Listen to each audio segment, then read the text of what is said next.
নমস্কার বন্ধুরা, কেমন আছেন সবাই? ট্র্যাডিশনাল বেঙ্গলি ফুডে সকলকে স্বাগত। আজ আমি খুবই অল্প উপকরণ দিয়ে পটল মিষ্টি তৈরি করে আপনাদের দেখাবো। তো চলুন ভিডিওটা শুরু করি। পটল মিষ্টি বানানোর জন্য এখানে 400 গ্রাম পটল নিয়েছি। পটলের খোসা আমি কিন্তু খুব ভালো করে ছাড়িয়ে নিয়েছি, একটুও কিন্তু লেগে নেই। এভাবে খোসাগুলো ছাড়িয়ে নেবেন। এইবারে পটলের বীজগুলো বার করে নেব। পটলটা এইভাবে চিড়ে নেব একটু। এইভাবে চিড়ে নিয়ে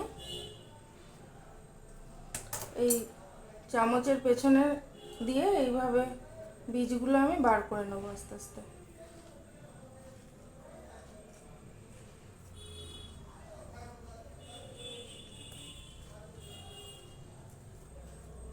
এইভাবে আস্তে আস্তে বীজগুলো বার করে নিতে হবে, একটু নরম হাতে করতে হবে। এইভাবে সমস্ত বীজগুলো বার করে নেব।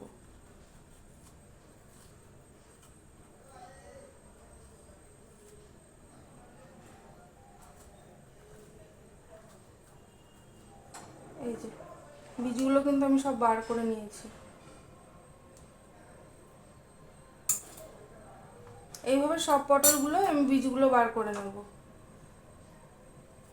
সমস্ত পটলের বীজগুলো কিন্তু বের করে নিয়েছি। একটা বীজও থাকলে কিন্তু খেতে ভালো লাগবে না, ওই জন্য এই পটলের বীজগুলো খুব ভালো করে বের করে নিতে হবে। এবার পটলগুলো আমি একটু সেদ্ধ করে নেব। পটল সেদ্ধ করার জন্য কড়াই জল দিয়ে দিয়েছি। এবার পটলগুলো দিয়ে দেব।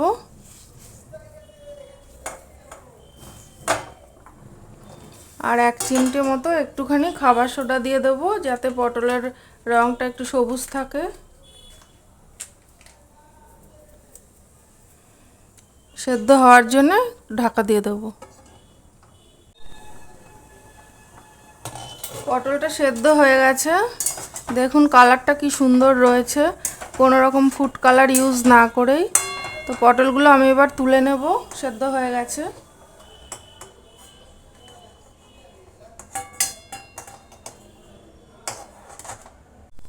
কড়াই দিয়ে দিচ্ছি 1 কাপ চিনি আর হাফ কাপ জল। দিয়ে দিচ্ছি হাফ কাপ জল, আর দিয়ে দিচ্ছি 2টো এলাচ ফাটিয়ে নিয়েছি।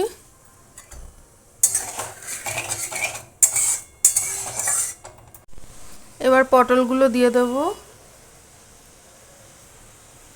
রসটা ঘন হয়ে আসা অবধি পটলগুলো জাল দেব। পটলগুলো কিন্তু গলে যাবে না, এই রসের মধ্যে পড়ে পটলগুলো আরও শক্ত হয়ে যাবে। যতক্ষণ না রসটা শুকিয়ে আসে ততক্ষণ জাল দেব। পটলের রসটা টেনে যাবে। পটলগুলো এবার আমি তুলে নেব।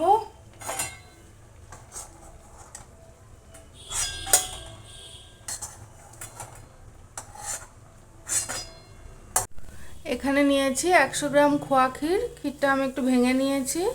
পুরটা তৈরি করে নেব। যে চিনির রসটা বেঁচে ছিল ওটাই আমি একটু দিয়ে দিচ্ছি পুরটা তৈরি করে নেওয়ার জন্য।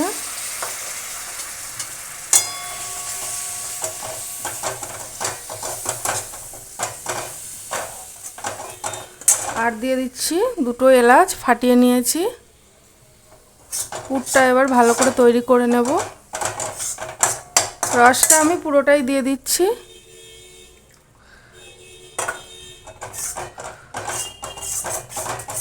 এবার পুরটা ভালো করে তৈরি করে নেব। 1 চামচ গুঁড়ো দুধ দিয়ে দিচ্ছি। ভালো করে আমি এটা নেড়ে চেড়ে নেব।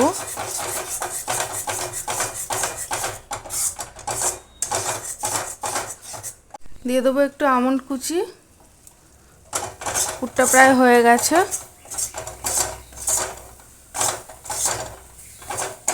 আমার পুরটা রেডি হয়ে গেছে। এবার আমি পুরটা একটু ঠান্ডা করে নেব। পুরটা রেডি হয়ে গেছে। এবার পুরগুলো পটলে ভরে নেব, এরকম লম্বা লম্বা করে নেব। পুরটা ঠান্ডা হয়ে গেছে। এবার পটলের মধ্যে পুরগুলো ভরে নেব।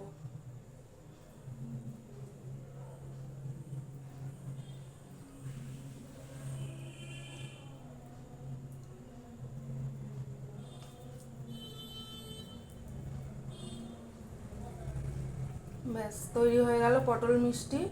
খেতেও কিন্তু বন্ধুরা ভীষণ সুন্দর, দেখতেও দেখুন কত সুন্দর হয়েছে। আবারও ভরে নেব, সবগুলোই আমি ভরে নেব।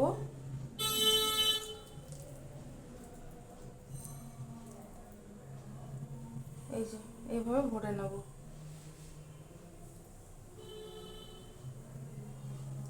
দেখতেও খুবই সুন্দর, খেতেও ভীষণই সুন্দর। তো বন্ধুরা, খুবই কম খরচে অল্প উপকরণ দিয়ে আমার কিন্তু পটল মিষ্টি তৈরি করা হয়ে গেছে। এবার আমি একটুখানি সাজিয়ে নেব।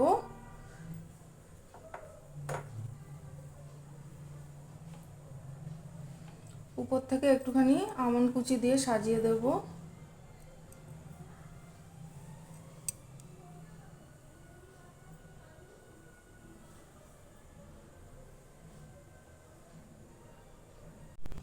তো বন্ধুরা, আজ এই পর্যন্ত। তোমরা কমেন্ট করে জানিও আমার পটল মিষ্টির রেসিপি তোমাদের কেমন লাগলো।